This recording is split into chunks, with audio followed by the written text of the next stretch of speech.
In other videos, I've looked at two of the destroyers of Taffy 3, USS Johnston, one of the most famous destroyers ever built, and USS Hoel, rather less famous, and arguably the ship sunk off Samar that gets the least interest.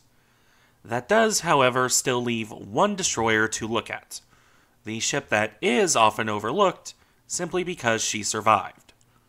The battle off Samar was, in a lot of ways, a battle that led ships to become famous for how they went under. Which is a shame because USS Heermann had what was, by all rights, a long and successful career. A career that isn't talked about nearly as much as those of her ill-fated sisters, because she didn't go out in a blaze of glory against overwhelming odds. A sad fate for a ship that would endure until the dawn of the 1980s.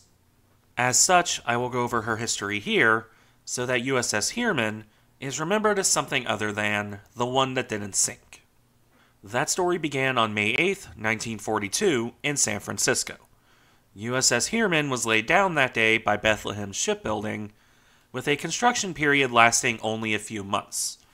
On December 5, 1942, Heermann was launched, following which she moved into the fitting out stage. That would last until July 6th of 1943, at which point Heermann was commissioned into the Navy.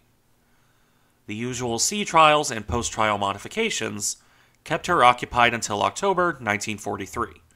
By the end of the month, though, Heermann was joining up with the invasion of the Gilbert Islands. For the early part of this operation, she was on fairly typical escort duties, sticking close to the main fleet, hunting submarines, and watching for planes, as well as the odd detachment to escort auxiliaries around. It was only in November, the 20th to be exact, that the destroyer got into the thick of it. On that day, Heermann joined the invasion force off Tarawa, continuing her escort duties.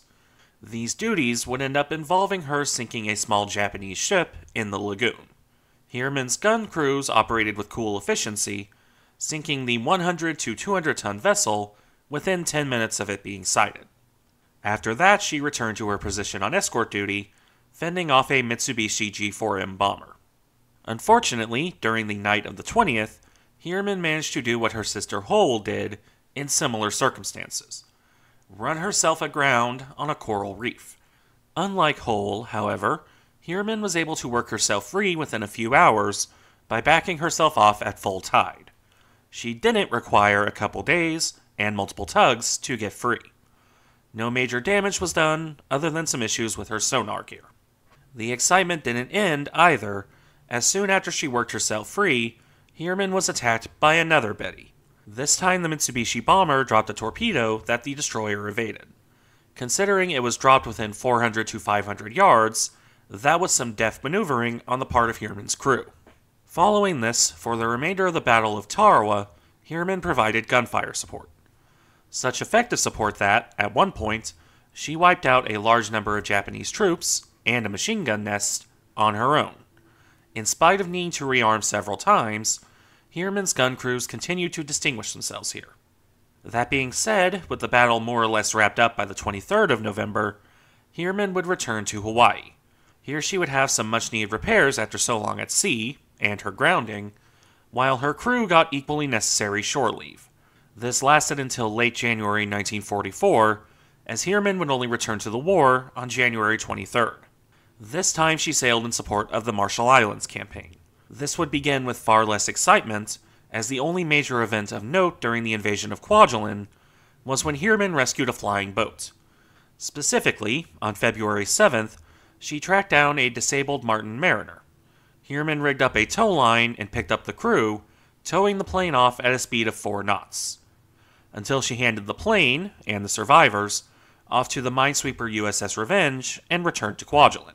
For the remainder of February, she operated in the Marshalls, spending time bombarding the various islands of Eniwetok Atoll. After that, it was back to escort duty, at least for March of 1944, where she spent most of the month operating in the Solomons. At least Heermann would get the chance to engage a submarine on April 2nd, in the same general area, though it's unknown exactly which one. It is fairly likely she sank something, as she performed 6 depth charge runs. The target was tracked as dead in the water, and a burst of flame was sighted. but records, both American and Japanese, have not been dug up to indicate which submarine it was, or if she actually sank. Regardless, after this bit of excitement, Heermann was back on the traditional escort duties. She would perform these duties, in addition to patrols and training runs, until June. Throughout this entire period, she stuck close to the Solomons, which, while mostly secured, still held some Japanese holdouts. For example, on June 11, 1944, while the Normandy invasion was in full swing in Europe, Heermann would bombard New Ireland. That was, however, the last real action she would see before the battle off Samar. The rest of June and July were spent on escort duties and similar things. A good chunk of August would be wasted in port, trying to figure out a mechanical issue in her starboard cruising turbine. This would keep Heermann out of the action until September of 1944. With that month spent escorting aircraft carriers in support of the invasion of the Palau Islands, Heermann would not, in this case, fire her own guns in anger. Which now brings us to October 1944, when Heermann was assigned to support the invasion of the Philippines. Here she would join up with the formation known to history as Taffy 3, in concert with her sisters Hoel and Johnston. The initial operations in this invasion would prove fairly quiet, in line with Heermann's previous service. Then came October 25th, when Heermann watched a good chunk of the Imperial Japanese Navy crest the horizon. Much as with my previous videos on Hoel, Johnston, and Gambier Bay, I will focus this video on Heermann's actions that hectic day. Her sisters and the other Taffys will come in, as they intersect stories with Heermann, but otherwise the focus is on her. Her story in the battle off Samar began much the same as the other escorts. Heermann formed up with Hoel, charging off towards the Japanese formation, dropping smoke along the way. Unfortunately, the destroyer also began a trend of having to avoid colliding with her fellow escorts. First, Heermann had to evade Samuel B. Roberts. Then she had to throw herself into full reverse to avoid hitting Hoel. By the time she had gotten untangled from the other American ships, Heermann was under fire by Japanese cruisers. Dodging around these shells, the destroyer charged ahead and fired off 7 of her torpedoes, while also firing her 5 5-inch guns at the enemy cruisers. Soon after, her gunnery officer observed an enemy battleship, later reported as Haruna. Heermann fired off her remaining torpedoes along with her guns. While the destroyer would report a torpedo hit, Japanese records don't have any reports of Haruna taking a torpedo here. In the chaos of the battle off Samar, this isn't particularly surprising. In any event, after breaking off that engagement, Heermann moved to the other side of the Taffy carrier formation. While laying smoke during this process, she almost collided with another fellow American, this time the crippled USS Johnston. The two destroyers, under fire all the while, came so close that both crews believed they'd collide. That they didn't ended up prompting a cheer from both destroyers. While Johnston continued on to her own battle, Heermann spotted a Tonei-class cruiser firing on Gambier Bay. The destroyer began to move to support the escort carrier, but by this time in the battle, Gambier Bay was listing and clearly doomed. It didn't help matters that the cruiser shifted fire to Heermann. There's some difference in sources on if it was Tonei or her sister Chikuma here, though that's also normal for this battle. The Dictionary of American Naval Fighting Ships cites it as Tonei, while other sources cite the ship as Chikuma. If anyone has a definitive source on that, let me know. Regardless of which ship it was, Heermann dueled with the Japanese cruiser for a good 20 minutes, firing around 500 shells. During that process, Heermann was hit by a shell that slammed through her pilot house. That killed 3 of her crew and fatally wounded another. Throughout all of this, Heermann began to draw attention from more Japanese warships. Neon-colored splashes, ranging from red to yellow to green, came up all around her, as well as 3 other shell hits. One hit in the bow, flooding her forward magazines. Another hit amidships, tearing through her exhaust uptakes. The final hit landed near her keel. Heermann, through it all, maintained full control once one Harold Whitney took the wheel. He steered the destroyer through the firestorm of shells, before the chief quartermaster, John Milley, took back the wheel. Heermann would, at that point, begin to pull back. A direct order from Admiral Sprague had the destroyer, the only one still afloat in Taffy 3, cover the carriers instead of going off on a suicidal charge like her sisters. By this point, Heermann was down 5 feet by the bow and barely able to make 10 knots. Her gunfire had driven off a Japanese cruiser, in flames, but Heermann's battle was over. Many of her crew, including her captain Amos Hathaway, received awards for their valor here. As for Heermann herself, she would rescue survivors from St. Lo while pulling back from the battle. By the afternoon of the 25th, Heermann and the similarly damaged USS Dennis left the remnants of Taffy 3. Heermann would transfer her wounded and the St. Lo survivors to the hospital ship Bountiful on October 27th. Then, on the 28th, she underwent temporary repairs by the USS Prometheus, which concluded on October 30th, 1944. These repairs allowed Heermann to sail on for more permanent work, something the destroyer desperately needed. As such, Heermann sailed to Sea Adler Harbor in New Guinea, arriving on November 3rd. She would, after waiting a couple days, enter into the floating dry dock White Sands on November 5th, only to find out her damage was too severe for even that, prompting Heermann to sail to Pearl Harbor, and from there, the West Coast. After what must have been a less than ideal voyage, damaged as she was, the destroyer arrived in Mare Island on November 26th. Her proper refit and overhaul would take until January 1945, and she wouldn't return to combat service until February.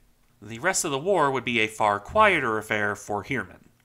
She would continue her escort duties, ranging from Japan to Iwo Jima to Okinawa. At one point, her guns claimed another small Japanese ship on March 20th, with her crew fishing 5 survivors from the water. For the most part, though, she did nothing of note other than fend off air attack and perform the odd shore bombardment.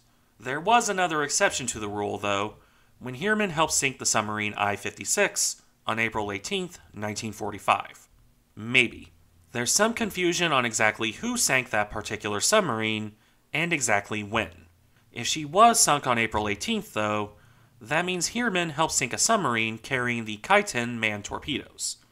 Not a bad catch, though her own role wasn't the biggest in that sinking, if it even happened that way. No matter what actually happened there, it was one of her last moments of real excitement. That is not to say air attack and such wouldn't continue to be a thing, and Heermann would also bombard the shores of Japan itself in July, which must have been cathartic for any survivors of Samar. But none of this was of major note compared to Samar. Except for one fact. On August 15th, 1945, Heermann was steaming in escort position for Task Group 30.8. She would, during this, receive word of the Japanese surrender. Whereupon, 1 hour later, a Japanese dive bomber dove from the clouds, right at Heermann in a kamikaze attack run. The destroyer downed the plane without any damage to herself, but this marks one of the last combat actions of the war, after it had already formally come to an end. Following this, Heermann remained on escort duty for the fast carriers before entering Tokyo Bay on September 16th. She would spend the rest of the month undergoing standard repair and refit before returning to the United States in October. With the war over, and now on the West Coast once more, Heermann entered into the quiet of peacetime. By June 12, 1946, she was formally put into reserve. There she would remain for 5 years, as the United States Navy had more than enough destroyers. It would only be when the Korean War broke out in 1950 that Heermann was pulled out of reserve once more. She joined quite a few American ships in this, as the Navy ramped up inactive warships. Returning to service on September 12, 1950, Heermann spent the remainder of the year, and much of 1951, undergoing trials and exercises off the West Coast. It was only in November 1951 that she was cleared for full service, and even then she remained in San Francisco until late December, with the direct result that her first major voyage, after returning to service, wasn't until early 1952, well after she formally returned to active duty. For all that she returned to service due to the Korean War, Heermann would never actually join the battle off that Asian country's shores. Instead, she set off for the Atlantic, where she would remain until December 1953. It was only in 1954 that Heermann returned to Japan, and from there to patrols off the coast of Korea, which was now technically at peace, though a tense one. She would remain in Japan until May 1954, before returning to the Atlantic once more. Heermann would spend the remainder of her career in the Atlantic, barring various cruises to the Mediterranean in 1956. Heermann's final years in American service were quiet ones, consisting of exercises and various other peacetime roles, until she was decommissioned again in 1957. Heermann was placed into reserve for a second time, this time in the Atlantic Reserve Fleet. At this point, her story might have ended. She would have probably remained in reserve until being scrapped at some point in the 1960s or 1970s.